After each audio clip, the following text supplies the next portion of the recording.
So this is going to be on the harmful effects of over fasting, and I should know because for my senior year of high school and my freshman year of college, I did nothing besides eat one meal a day. Just complete snake diet. Big fan of Cole Robinson and the work he talks about with electrolytes, but I found this was a very easy way to maintain my weight for wrestling. But not only that, it was also convenient to consolidate all my eating time, all my cooking time into one single thing that I could just knock out. But eventually, over the course of doing this for long enough, I started to forget what hunger felt like because I suppressed the feeling and just ignored it. So this all accumulated with one day I was in my 201 honors English class, which is Ideas That Change the World, and I just turned to my friend, I'm like, hey man, I haven't eaten in 3 days. And he's like, what? I'm like, yeah, I just haven't eaten in 3 days. He's like, why? Like, I forgot. He's like, what? You forgot to eat for 3 days? I'm like, yeah, man, just like, I forgot to eat for 3 days. And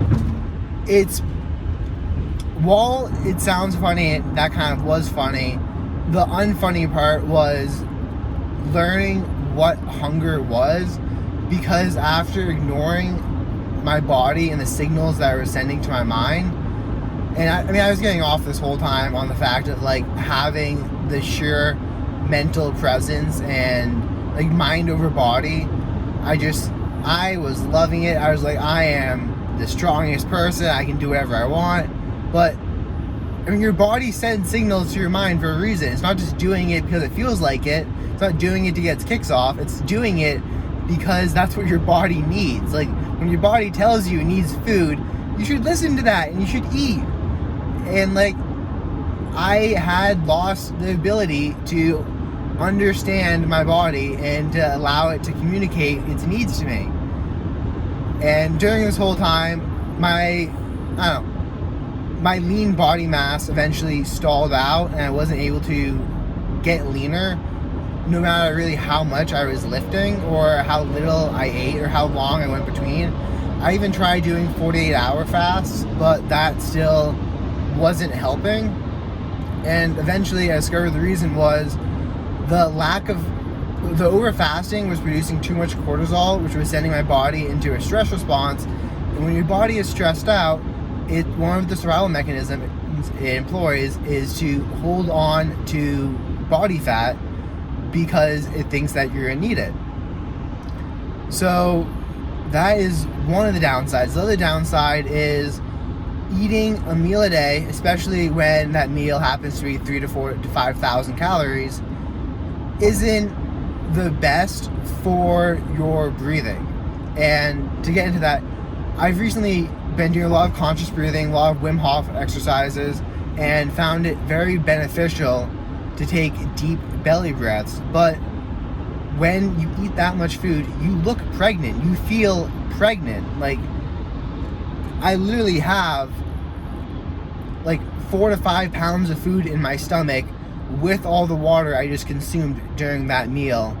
And like, I show my brother sometimes like my actual belly that looked like I was like 6 months pregnant, and it didn't allow you, like, you just felt lethargic as hell. And part of that lethargic is due to your body sending all of its blood to aid in digestion, which isn't the best for your mental abilities, because they absolutely plummet right after you eat. So you kind of have to like schedule your day so that you can have a couple hours where you don't need to do any thinking, because you're just way too stuffed and your brain is in this like comatose state. The other issue with this is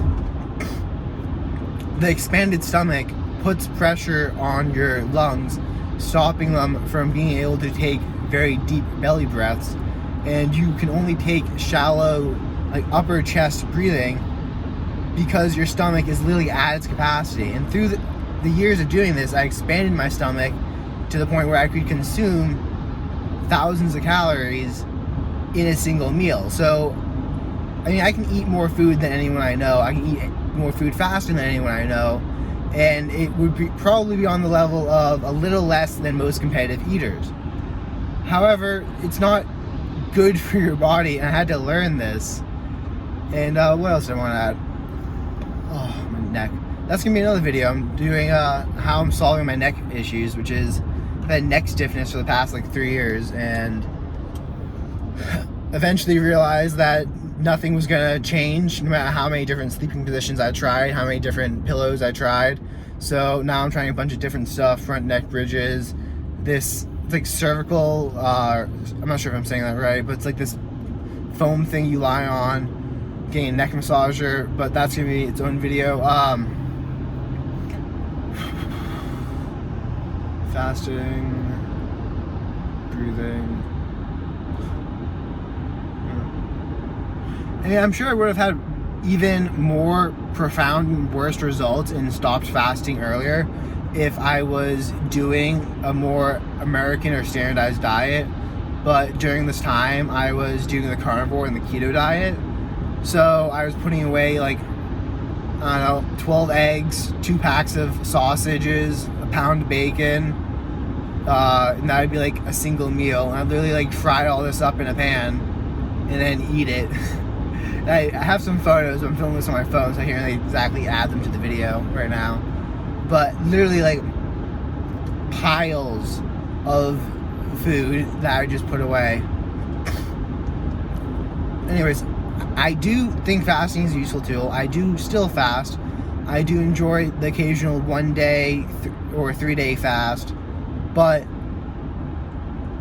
you need to make sure you don't overuse it in the sense of doing it all the time. You need to watch yourself, because for me, it was, I don't know, kind of manifested itself as an eating disorder, where I was getting off to the fact that I could have such mental control over my body that I could go days without food. I could go, like, I literally did this for years. So anyways, reflect upon your life and make sure that the things you start doing for your health don't start negatively affecting them down the line. Because I bring up this pendulum analogy a lot.